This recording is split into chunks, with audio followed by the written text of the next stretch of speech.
Hola y bienvenidos a todos a Estado de Artista, un podcast donde lo cotidiano se convierte en la puerta de entrada al arte. Soy Cecilia Cesini y en el episodio de hoy hablaremos de precio y valor, dos palabras que suenan parecidas pero que significan dos cosas muy diferentes.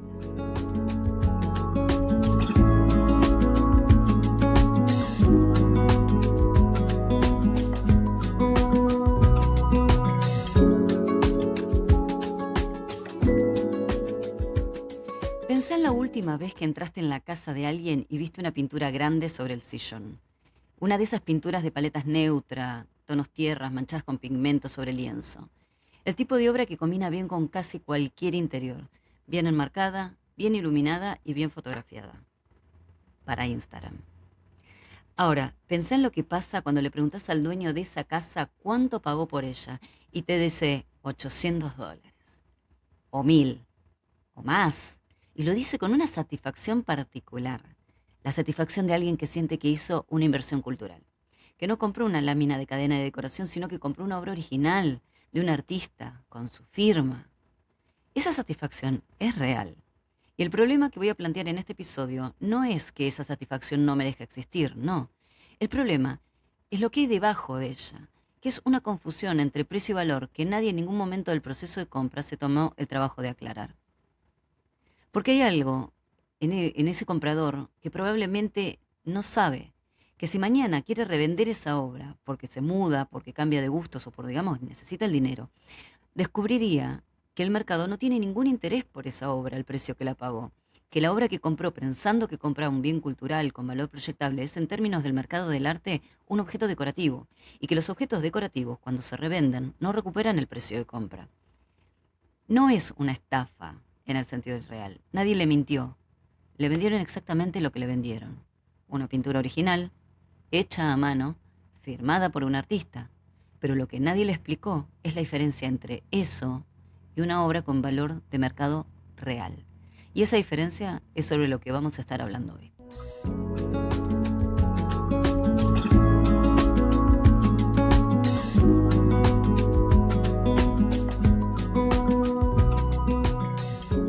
El mercado del arte diferencia formalmente, aunque rara vez lo dice en voz alta, al menos tres categorías de obra.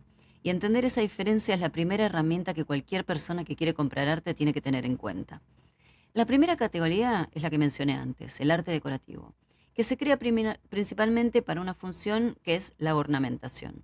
Su precio depende de factores como el tamaño, los materiales y la demanda del mercado de interiorismo, pero no del reconocimiento del artista, no de su trayectoria crítica, no de su circulación institucional. Esto tiene una consecuencia directa.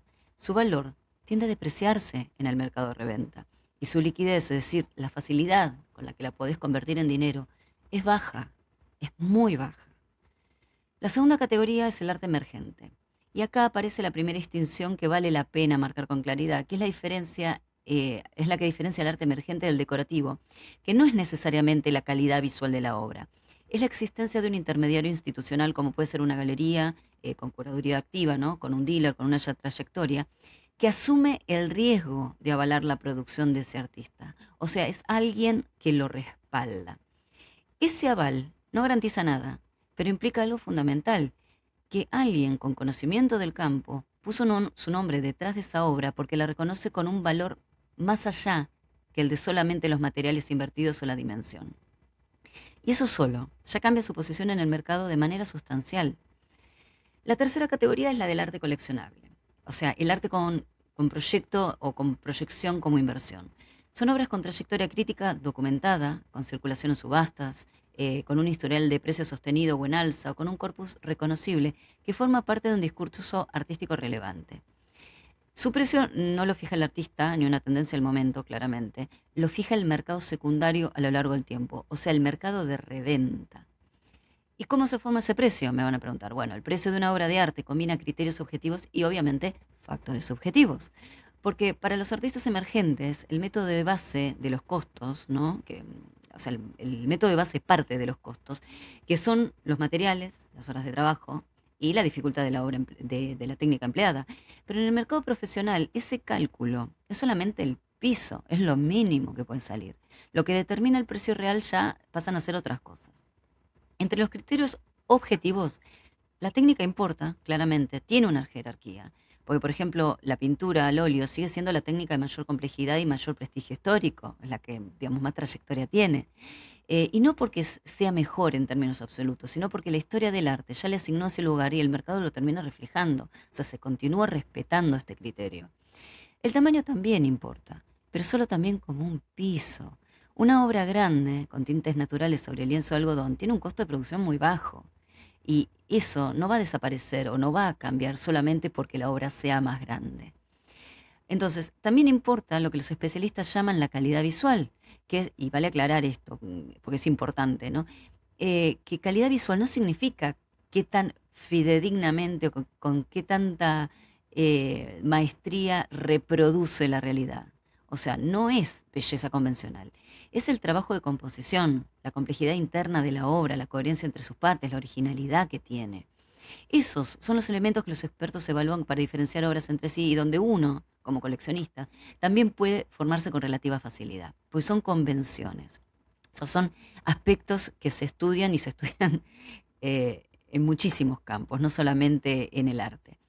Pero los criterios objetivos, y esto es lo que el mercado del arte rara vez explica, pesan mucho más que los subjetivos en el precio real de una obra.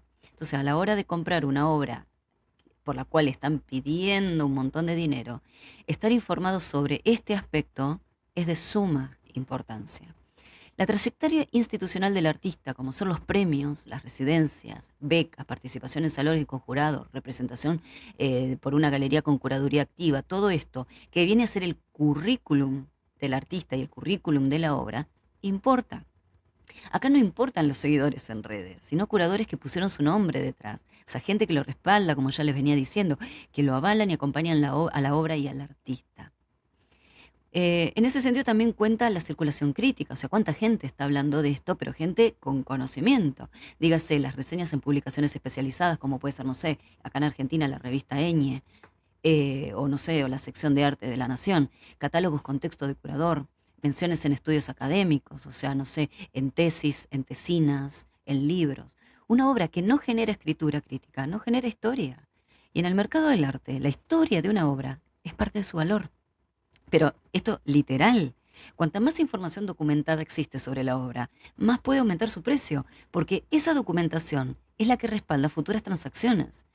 O sea, no es lo mismo comprar una obra directo de artista que comprarla en un mercado de pulgas. Otro factor a cuenta es este justamente, el de la procedencia, ¿no? El recorrido histórico documentado de la pieza desde la primera venta hasta hoy, porque esto es lo que evita que se den falsificaciones. En una obra de alto valor, la procedencia impecable puede representar hasta un 30% del precio final en subasta. Ahora, mucha gente no pide el documento, el certificado de autenticidad, el certificado de trayectoria de la obra, compra el cuadro y se va. Error. Y finalmente, lo que tienen que tener en cuenta es la singularidad de la obra del corpus, que la obra forme parte de un discurso reconocible y evolutivo, o sea, que uno pueda ver la imagen y medianamente en conocimiento de lo que sucede en el campo de arte, pueda reconocer al artista sin ver la firma. O sea, no importa que sea parte de una serie de cuadros con variaciones mínimas, eso no es una serie real, es nada más cuadros intercambiables. O sea, tienen que ser piezas que pertenecen a una búsqueda, que puede rastrearse, que tiene una dirección, o sea, que tiene una explicación. Eso es lo que hace que una obra sea irreproductible, en el sentido que le importa al mercado coleccionable. En resumen, para que la compra de una obra tenga sentido, la pregunta que hay que hacerse antes de cualquier compra es, no, o sea, no es un me gusta, sino ¿a quién le revendo esto en 5 años?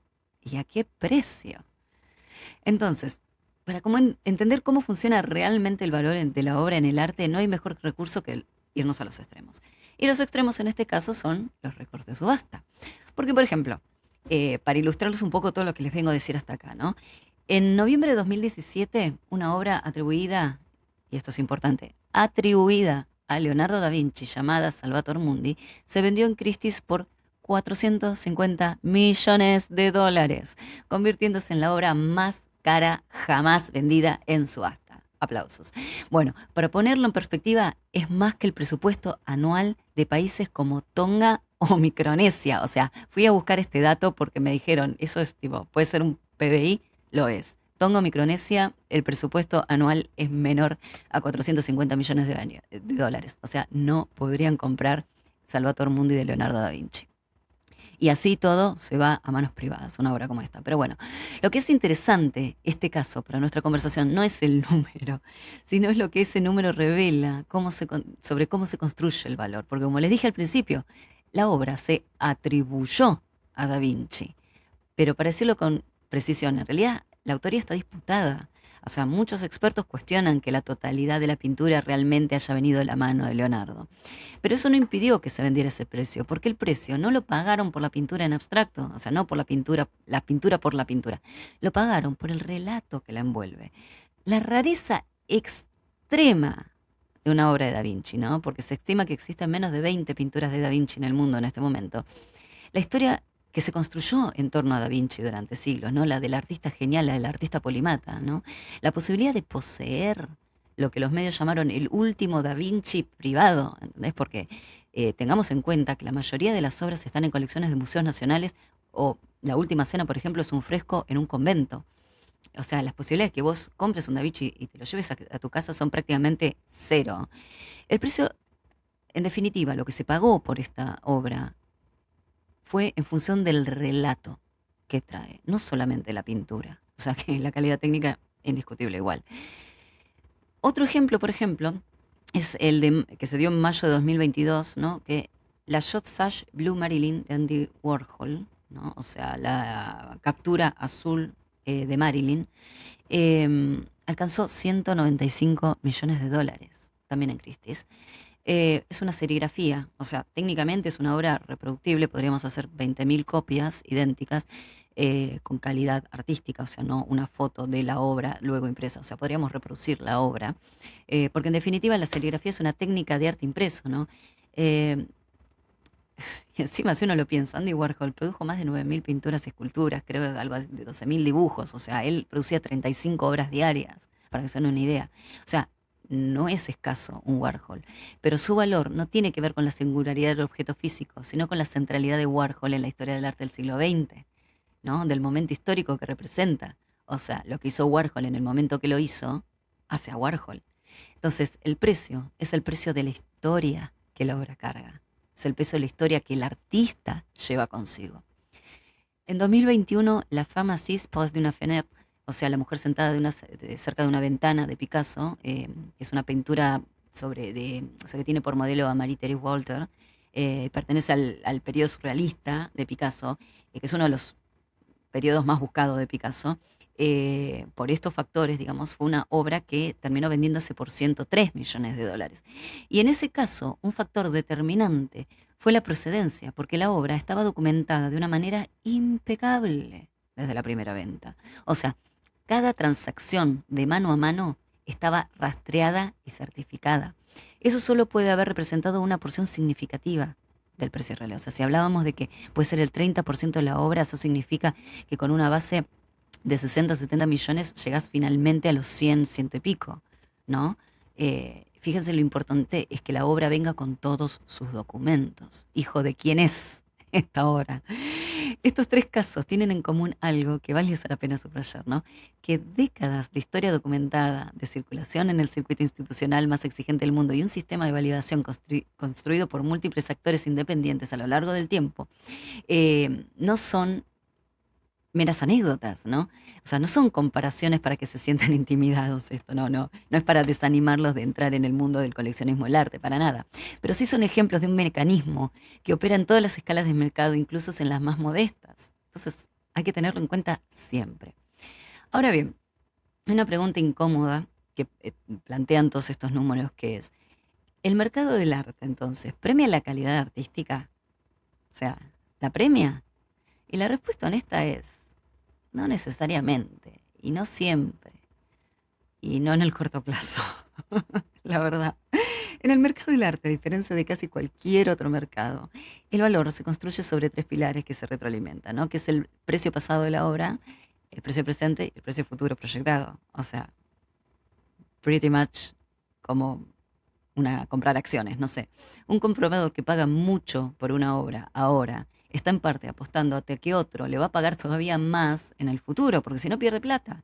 Entonces, eso convierte a ciertas obras en instrumentos financieros, además de objetos estéticos, ¿no? Por eso los comparaba con comprar acciones de una empresa. Y como cualquier instrumento financiero, su valor depende más del consenso del mercado que de ningún criterio intrínseco, ¿no? En ese sentido, bueno, el arte es por ahí un poco más variable o más volátil. Esto tiene una consecuencia que el mercado decorativo de Instagram, vamos a decir, explota de manera perfecta. Y aunque probablemente siempre de imitación, ¿no? O sea, si el comprador no tiene herramientas para evaluar el mérito artístico de una obra, va a evaluarlo con lo que lo puede evaluar. O sea, va a evaluar el precio que le piden, la foto que ve, el departamento bien decorado, hecho mock-up así con una inteligencia artificial en donde la obra aparece y queda redivina, la cantidad de personas que siguen a ese artista. No sé, se va a fijar si no vio una obra de la misma persona en la casa de un amigo. Y en función a eso va a terminar construyendo, ¿no? Con estos datos una percepción de valor que no tiene nada que ver con el valor de real de mercado, pero esto, a ver, eh, tiene que ver con la manera en que consumimos todo hoy en día. En el caso latinoamericano, está más que claro, digamos, que esto sucede, ¿no? O sea, en el mercado latinoamericano en realidad lo que me refiero es que el valor simbólico se ilustra claramente, ¿no? Y podemos ver cómo claramente se construye y se sostiene en el tiempo, ¿no? Em, se me da, se me da por mencionar, no sé, a Frida Kahlo, por ejemplo, ¿no? Sus obras no siempre circularon en el circuito global del arte, ¿no? De hecho, durante décadas fueron considerados marginales dentro del canon occidental. La peleó muchísimo, mismo en su propio tiempo, digamos, y le fue dificilísimo vivir también a la sombra de lo que era Diego Rivera en su momento. Pero lo que las instaló en el mercado internacional no fue su facilidad pictórica, ¿no? Sino una convergencia de factores, como fue la reivindicación del arte latinoamericano, ¿no? La construcción de su figura como un icono cultural global, estuvimos hablándolo en episodios anteriores, ¿no? La reproductibilidad de sus obras. Kahlo se convirtió en un icono pop directamente. Y obviamente lo que hablábamos con Da Vinci, la escasez de obra disponible. O sea, hoy una obra de Kahlo en subasta puede superar los 30 millones de dólares, pero fácilmente. Lo que el caso de Kahlo demuestra es que el camino hacia el valor en el mercado del arte pasa casi inevitablemente por la validación institucional sostenida en el tiempo. O sea, primero los pares, el que te lo recomienda, ¿no? O sea, o la galería, otro artista. Bueno, luego las galerías, vendría a decir en realidad. Recién, luego las instituciones de mayor nivel y después recién el mercado. Ese proceso no es rápido y no es lineal, pero es el único que construye el valor que la sostiene. Y eso nos termina llevando al problema real que el mercado decorativo, o sea, de arte decorativo genera. O sea, no al artista que lo produce, que actúa racionalmente, en definitiva, dentro de su propio mercado, sino al sistema que permite que el comprador confunda esos dos circuitos, que crea que está participando del segundo, o sea, del mercado central de arte, cuando en realidad está todavía en el primero, en el mercado de arte decorativo. Hay algo en el mercado del arte del siglo XX y XXI que creo que quedó demostrado con total claridad, que es la reproductibilidad de una obra, no destruye su valor si está anclada en un discurso irreproductible, ¿no? Como puede ser con Warhol, como puede ser lo que hemos ido hablando sobre la fotografía en episodios anteriores. Lo que hizo Warhol es convirtió la reproductibilidad técnica en el centro de su trabajo, o sea, esa fue su tesis, vamos a decir. Pero la reproductibilidad serial de obras decorativas, con variaciones mínimas, o sea, ese conjunto de cuadros que son casi idénticos entre sí, pero que se venden como pal caliente uno a uno, como si fuera, no sé, como si cada uno en realidad fuera único, y no lo son. O sea, todo eso no está anclado en ningún discurso, es una fórmula. Es lo que yo llamo la máquina de hacer chorizo. Está anclado en una demanda de interiorismo, que como todas las tendencias de diseño, tiene un ciclo de vida. Hoy es moda y mañana no. Y cuando ese ciclo termina, las obras no valen más, valen menos y muchas veces no valen nada. Entonces, ¿cómo distinguimos una obra con proyección de una obra decorativa? ¿No? No es tan complicado como parece y no requiere ser especialista, requiere hacerse las preguntas correctas, que es un poco a lo que voy con el episodio de hoy, dotarlos de algunas primeras herramientas o de un pensamiento que les permita llegar por su propia cuenta a la respuesta.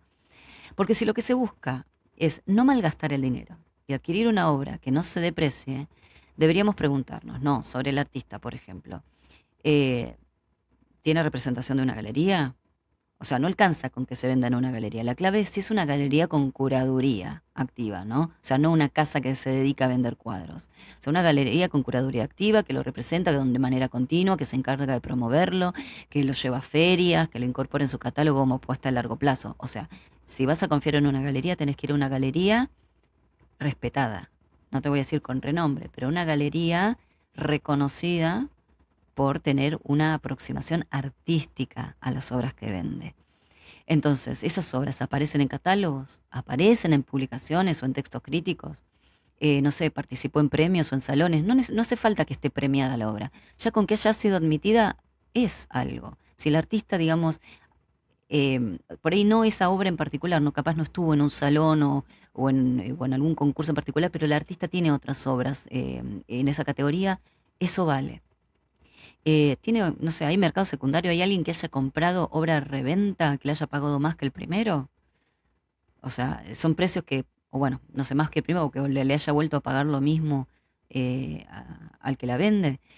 Y después, bueno, obviamente sobre la obra, lo que le decía antes, forma parte de un corpus o de un conjunto reconocible, o sea, lo pueden ver y decir, ah, esto es de fulano de tal. O sea, no sé si siguen un artista y van a algún lugar y encuentran una obra, dice, pará, esto me suena familiar. Y van y miran la firma y se dan cuenta que sí, que efectivamente es el artista que ustedes pensaban. O sea, porque identifican su discurso, ven una evolución, o sea, eso no significa que el artista haga siempre el mismo tipo de obras, pero que uno ve que hay algo de las obras que hizo el año pasado o hace 5 años y que este año incorpora algo nuevo y vos te das cuenta que hay como, no sé, una reminiscencia de familia, vamos a decir, o es una pieza que la verdad que me las mezclan y no sé cuál es cuál. Entonces son todas prácticamente iguales. Porque es importante eso. Si el artista no evoluciona en su búsqueda artística, es un artista que no tiene proyección. Entonces, cuando a mí me ofrecen una obra, también me tengo que preguntar, por ejemplo, ¿qué documentación tiene? ¿Está nada más firmada adelante? ¿Está firmada atrás? ¿Tiene datos? ¿Tiene fecha de creación? ¿Viene con su documento? Porque no solamente la firma, tiene que venir además con un documento que lo respalda. No sé, tiene historial de exposiciones, estuvo en algún salón, como le decía antes, no sé, o estuvo expuesta en algún lado. Y sobre todo, también hay que preguntarte, o sea, este estilo de obra que estoy mirando para comprar, ¿responde a una moda o me va a seguir gustando dentro de 10, 15 años? O sea, porque si la estoy comprando porque se la vi colgada en el living a un amigo o a dos, y yo iría con pies de plomo. Porque hay algo en la imagen que se me propone, ¿no? Que tiene que activar mi intervención intelectual, ¿no? Cuando la mira a esa obra, sentís que te deja pensando que hay algo que se moviliza, un sentimiento, una pregunta. Todo eso es importante a la hora de juzgar la obra. Pero quizás hay una pregunta que me parece más obvia que nadie se hace antes de comprar y es la que les hacía antes, ¿no? Que si esto cambia de moda en 5 años, o si redecoro mi living, ¿sigo queriéndola por lo que es y no por lo que decora? O sea, esto me va a acompañar con mi vida, vaya donde vaya. ¿Me va a costar, me costaría a mí desprenderme de esto? Porque esa es en definitiva la distinción más honesta. Una obra decorativa puede ser perfectamente válida como un objeto que embellece un espacio, ¿no? Y nosotros valorarla siempre como algo bello. Entonces el problema no es comprarla, el problema es creer de que es otra cosa. Nuestras casas están llenas de objetos que consideramos hermosos, bonitos, que queremos tener, pero no por eso constituyen una obra o una pieza artística coleccionable. El problema es pagar el precio de una inversión cultural, o sea, pagar un alto valor por algo que el mercado nunca va a tratar como una inversión cultural. Porque también puede suceder que descubramos a un artista que todavía no cataloga siquiera como emergente, o sea, que está muy en el principio, pero que tiene un talento, ¿no? Innegable. O que de repente ya circula en exposiciones, que posee algún premio, no está en ninguna galería, pero lo vimos ya en algunos lados y lo reconocemos. Y reconocemos en él o en ella, en su obra, ¿no? Ese germen de un artista que va a valer más en el futuro, porque está activo, porque tiene ideas, porque tiene talento. Y nos damos cuenta de que también puede ser el reflejo de una época y que por esto probablemente no se va a depreciar por sus características técnicas. ¿Bien? Entonces, el arte que construye el valor en el tiempo no siempre es el que mejor decora un living. A veces es difícil de ver, ¿no? a veces incomoda, a veces no combina con ningún sillón, pero tiene algo que la pintura de tintes naturales en tonos tierra no tiene. Es una razón para existir, más allá del espacio que ocupa. Una pregunta que hace, ¿no? Una tensión que sostiene, un lugar en una conversación más larga que la tendencia al momento. Y eso, que puede parecer intangible, es exactamente lo que el mercado del arte, en su lógica más profunda, termina reconociendo y premiando. Y esto no se da de manera inmediata, no se da de una manera organizada, pero sí de manera sistemática a lo largo del tiempo. Bueno, por eso también en el próximo episodio vamos a hablar un poco del minimalismo, ¿no? ¿Qué es? ¿De dónde viene? ¿Qué quiso decir? ¿Y qué le decimos cuando lo convertimos en tendencia, ¿no? De decoración, que es lo que nos está pasando hoy en día. Porque hay pocas historias que ilustren mejor que esa, cómo el mercado puede vaciar de sentido una idea. Pero bueno, me estoy adelantando.